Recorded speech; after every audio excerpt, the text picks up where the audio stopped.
دا غدي چې ښځې الیکشن ته ودرولې وي.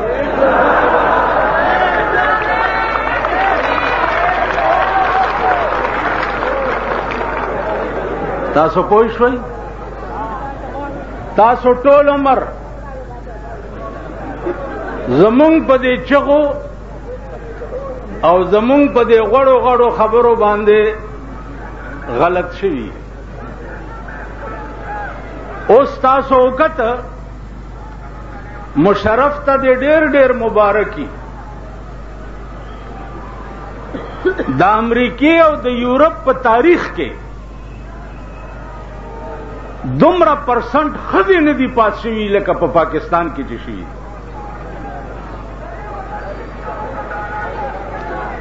د وطن نوم اغستل او د اسلام نوم اغستل دا زمونږ یو دکانداري جوړه شوې ده. وای د خطرې خبره ده، حالات په خطر کې دي او دا خلق لاندې پوه شي چې جوړ رښتیا خطره ده. خطرې مطرې نشته، خبرې د ښځو کوه. ای شرمېدلیا پاکستان، ای بے غیرت قومه، نن ستا په پاکستان کې د آزادۍ ورځ وه. یو دا اپیل کوم زه حکومت ته چې یوم اسلامی جمهوریہ پاکستان دا اسلام ټکی به ورسره نه لیکي. اسلامی جمهوریہ پاکستان نه دی، صرف جمهوریہ پاکستان وایا. چار سړی پکې آزاد دی، ښځې نر واړه زاړه دا پکې آزاد دي. اسلام بنوي په پاکستان کې اسلام کم ځای دی. ویا بای مې لیونی شوه په تورجمې باټینګڼ غواړي. پاکستان کې اسلام کم ځای دی. د مفتی صاحب په بیان ما ته یقین دی 14 سنې چې تاسو پوه شوي نه یئ. د پاکستان آغاز دا علماو کړو او د دیوبند علماو کړو. د دلی په پارلیمنٹ کې د شیخ الهند سیمینارو نو ما سره یو هندو ایم ناستو. ما ورته ویلي چې آپ کیا کرتے ہیں یہاں شیخ الهند کے سیمینار میں؟ نو ما ته هغه هندو وایي کہ ہم جو آزاد ہیں نا دلی په پارلیمنٹ کې خان دمه په خبره پوهیږي لاندې ګوره ہم جو آزاد ہیں نا یہ شیخ الہند کی برکت ہے. ہندو میں نے ماتوئی کہ ہم جو آزاد ہیں یہ شیخ الہند کی برکت ہے، اس لیے ہم ان کی پارلیمنٹ پہ بیٹھے ہیں.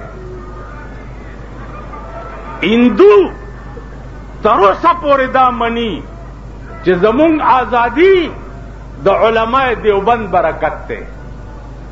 پاکستان کې د علماء حقا حال وګورئ.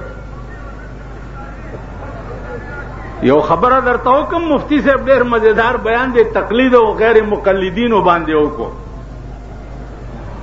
استاد څه پوهیږي چې غیر مقلد څه ته وایي؟ هلکه ته پوهیږي شیخ صاحب؟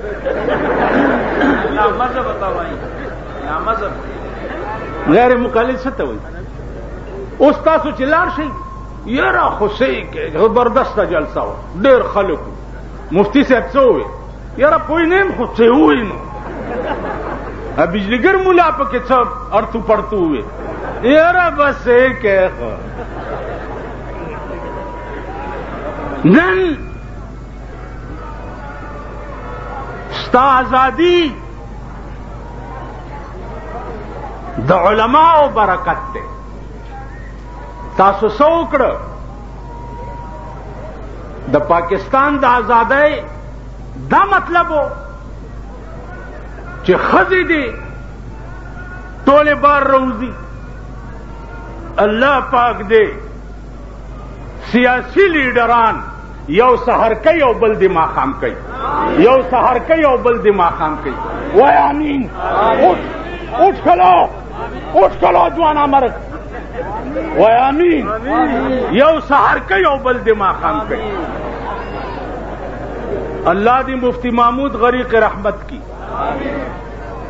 داغه نه رستو ما داغه په قبر کې داغه سره سیاست دفن کړي. دا داسې چې کوي تاسو به وایئ چې دغه دی پې ورمنډه کړه په روس باندې، او دغه دی ورمنډه کړه په امریکا باندې، او دغه دی ورمنډه کړه په مشرف باندې. مشرف ته د ډېر ډېر نن ورځ مبارک وي. ښځې اداره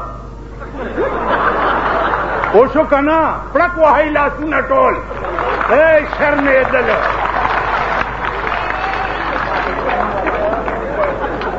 دې خوا وګورئ څوک چې کمزوري وو او ښځې نه شوې پاس کولی نو یو بل سره اتحاد وکړو چې دا زمونږ خو لانځورې پاتې دي.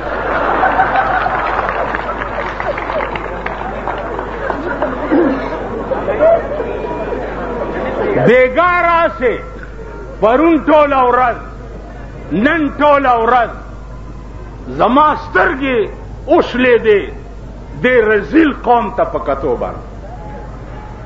په ډټسنو کې سوار دي دا ظلمه قوم.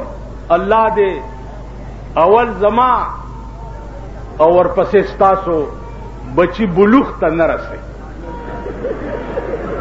چې بالغ شي پوخ د خنزیر بچی ته جوړ. دا هلکان په ډټسنو کې سوار دي او ډولکی والا ځان سره کېنولی دی او غړچې په سړک باندې قصهخانې ته را روان. ته دغه دکاندار نه تپوس وکړه د چراغان د چا واده دی درکې؟ چا واده دی؟ پاکستان د خوشحالۍ ملک دی، دا د خوشحالۍ ملک دی. نن زمونږ ښځې تباه، زمونږ لوڼه تباه، زمونږ زامن تباه، زمونږ حیا تباه، زمونږ غیرت تباه، زمونږ ایمان تباه. ما په تقریر کې اورځ جمعه کې وې مال خدای وې قل للمؤمنین یغضوا من ابصارهم. مسلمانانو ته وایي چې ښځې وګورئ سترګې ښکته کوي. نو یو بوډا سړي ما ته وې جی په دې مې عمل کړی زه خو په ښځو باندې وروختم. څنګه پې وروختې بیخي ویل خو را روانه وه ډله او ما سترګې ښکته کړې چې مې کته پې ورټېلا شو. اوس به نظر کم دی ښکته غورځې. قل للمؤمنین یغضوا من ابصارهم باندې به څنګه عمل کې هلته پې سورېږي په خرو